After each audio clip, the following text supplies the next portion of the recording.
In the summer of 1944, deep within the war-torn mountains of Yugoslavia, a secret began to unfold, a story so extraordinary that for decades almost no one knew it happened.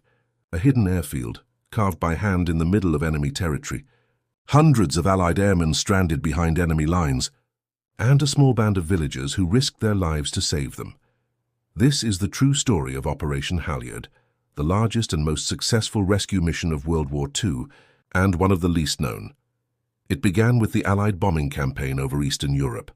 By 1944, the US 15th Air Force, flying from bases in southern Italy, launched daily missions to cripple Axis infrastructure, oil refineries in Ploiești, railways, bridges and supply depots across the Balkans. But the skies over Yugoslavia were a death trap. German anti-aircraft guns lined the valleys, and Luftwaffe fighters patrolled the clouds. Every week, bombers limped back with holes in their wings, engines on fire, crews bailing out into the freezing air.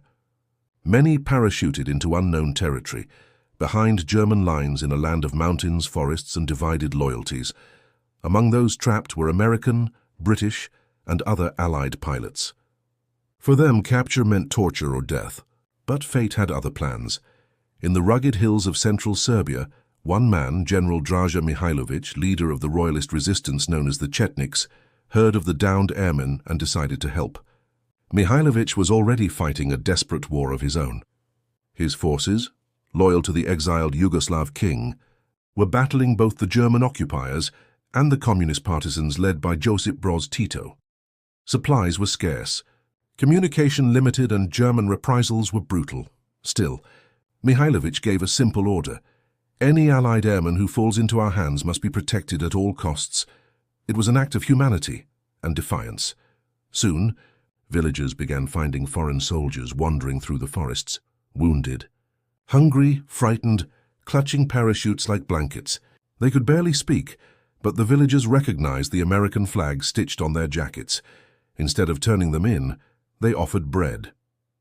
They hid them in barns, attics, even under floorboards.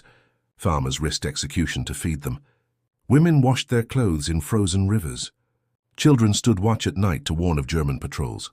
Over time, the number of airmen grew from a few dozen to hundreds. One of the survivors, Staff Sergeant Richard Fellman, later recalled, "We were surrounded by enemies, but these people, poor peasants with nothing, gave us everything. They shared their last loaf of bread, their last candle, their last ounce of hope." Word of this reached Allied command in Italy. At first they thought it was impossible that so many airmen could survive behind German lines.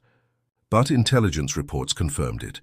More than 400 Allied personnel were hiding in Serbia, protected by Mihailović's forces. The Americans realized they couldn't leave them there. A rescue mission had to be launched. In July 1944, the Office of Strategic Services, OSS, the forerunner of the CIA, authorized an operation unlike any other. Codenamed Operation Halyard, it would require US operatives to parachute into occupied territory, organize the pilots, and somehow build a runway long enough for planes to land and take off, all within range of German artillery. The man chosen to lead it was Lieutenant George Musulin, a tough OSS officer of Serbian descent who had already operated behind enemy lines. With him were radioman Arthur Jibilian and a small team of specialists. On the night of August 2, 1944, Musulin and his men jumped into darkness.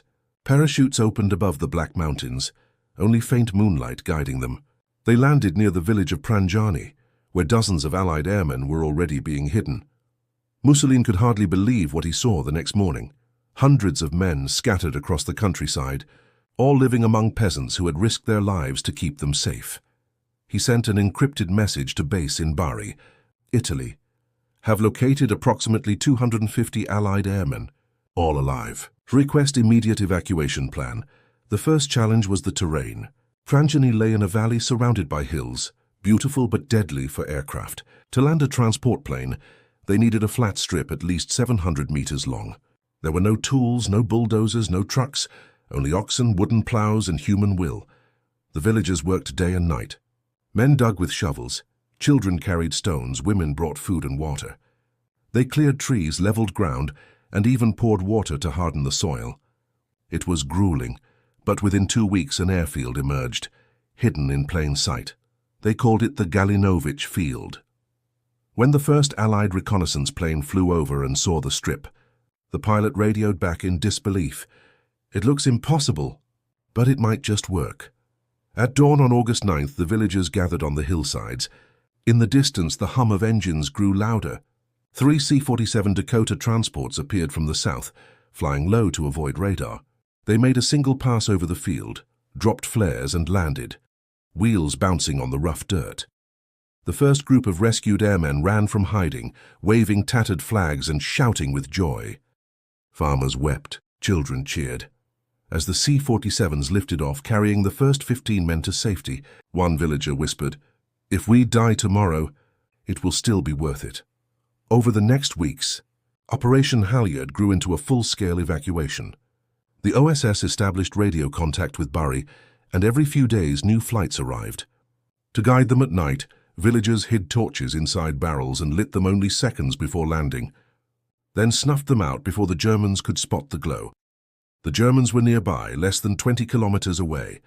Several times patrols approached the valley, but Chetnik scouts misled them or destroyed bridges to block access. The entire region lived under constant threat of discovery. One night, an Allied pilot asked a young villager why he wasn't afraid.